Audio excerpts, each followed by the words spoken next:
Assalamualaikum warahmatullahi wabarakatuh. Dalam video ini kita akan membahas coordinate conjunctions atau yang kita singkat dengan CC.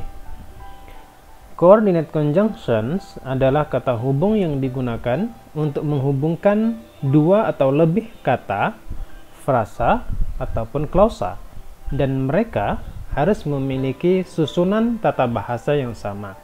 Misalnya noun dengan noun, adjective dengan adjective, verb dengan verb, adverb dengan adverb, dependent clause dengan dependent clause, serta independent clause dengan independent clause.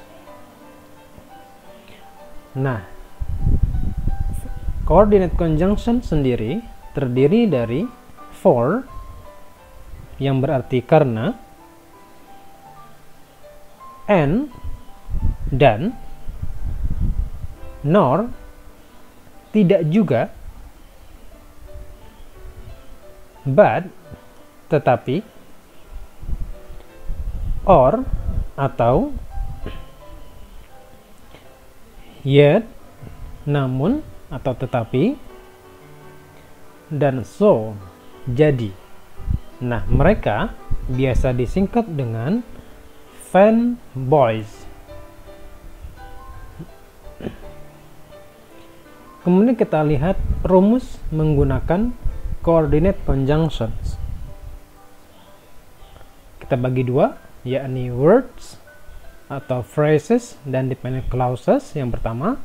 Kemudian yang kedua adalah rumus untuk independent clause. Nah, rumus untuk word atau phrases dan dependent clause adalah same structure, SS itu, coordinate connectors, dan same structure itu kalau menghubungkan dua, jadi tanpa koma. Sedangkan rumus yang kedua, ketika yang dihubungkan, atau bahasa lainnya kita bisa mengatakan diparalelkan, adalah tiga hal yang sama, maka rumusnya adalah same structure, same structure, baru coordinate conjunction, dan diikuti dengan same structure lagi. Seterusnya, untuk independent clause, maka rumusnya independent clause, coordinate conjunction, kemudian baru independent clause lagi. Nah, rumusnya atau contohnya untuk yang pertama adalah I have a book and a pen. Saya punya sebuah buku dan sebuah pena. Maka di sana and sebagai coordinate conjunctionnya menghubungkan noun a book dan a pen, sama-sama noun. Kemudian contoh untuk rumus yang kedua, she is kind, active, and honest. Yang dihubungkan adalah kind, active, honest. Ada tiga kata sifat yang dihubungkan. Nah, kita di sana juga menggunakan coordinate conjunction and. Kemudian, contoh untuk independent clause yang dihubungkan dengan coordinate conjunction adalah he was fine yesterday, but he did not go to school. Nah, independent clause yang pertama, he was fine yesterday, dan independent clause yang kedua, he did not go to school, dihubungkan dengan but. Sekarang kita lihat lebih rincinya. Yang pertama adalah for, yang berarti karena. Karena digunakan untuk mengatakan atau menghubungkan yang berkenaan dengan reason atau alasan. Dan biasanya dia menghubungkan dua independent clauses. Jadi tidak menghubungkan dua words ataupun dua frasa. Tetapi for ini sangat jarang digunakan, karena ketika kita menghubungkan independent clause, lebih sering kita menggunakan because atau since ketimbang for. Karena for, because, dan since maknanya sama, sama-sama karena. Contoh penggunaan dari for adalah he didn't come last night for he fell asleep. Dia tidak datang kemarin malam karena dia tertidur. Nah, itu kegunaan dari for. Kemudian yang kedua adalah and. And digunakan untuk additional thing atau additional information atau addition, penambahan. And bisa digunakan untuk menghubungkan dua atau lebih kata, frasa, maupun klausa. Contohnya, she is kind and beautiful. Dia baik dan cantik. Menghubungkan dua kata adjektif. Kemudian yang kedua, they wake up at 5 a.m. and they go to school at 6:30 a.m. Nah, yang kedua, and menghubungkan dua independent clauses. Selanjutnya adalah nor. Nor digunakan untuk menyebutkan negatif alternatif.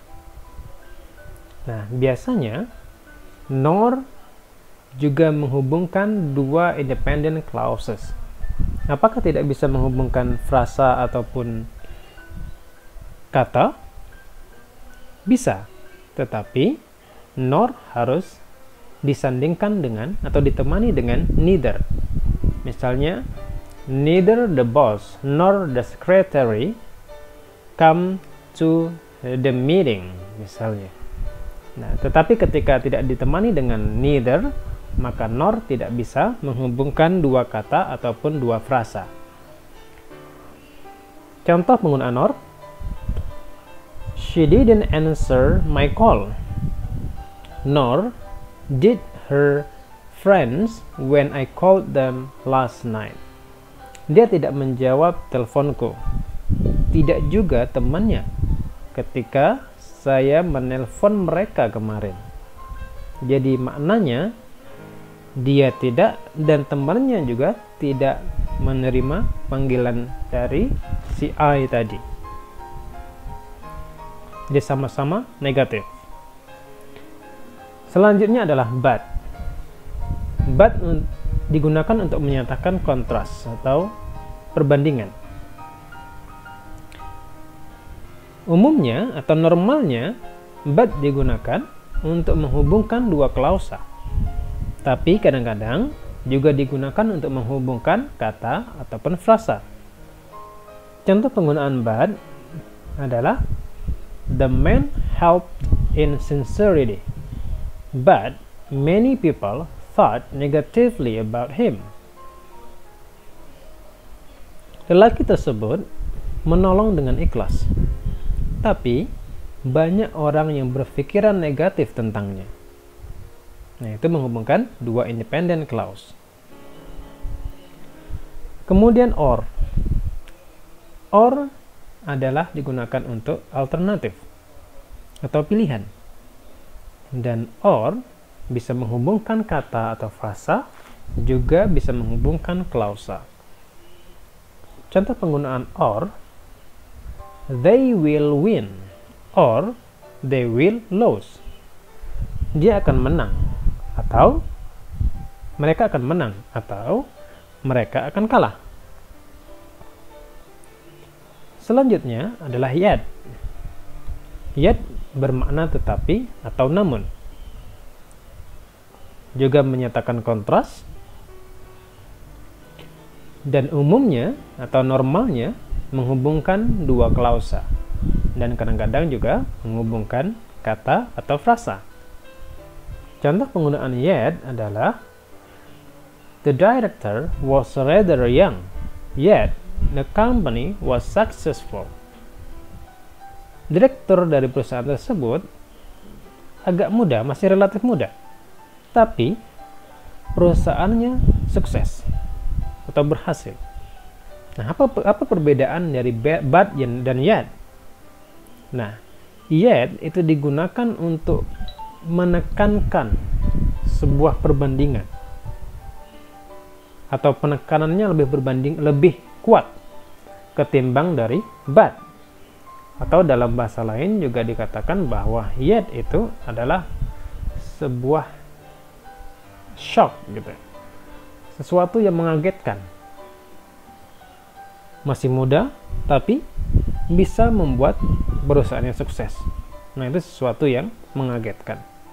Nah, itulah perbedaan dari but dan yet. Kemudian yang terakhir adalah so. So menghubungkan result atau hasil. Dan so biasanya menghubungkan dua klausa. Contohnya, she has lived in America for 6 years, so she can speak English well. Dia telah tinggal atau menetap di Amerika selama 6 tahun. Jadi, dia bisa berbahasa Inggris dengan baik.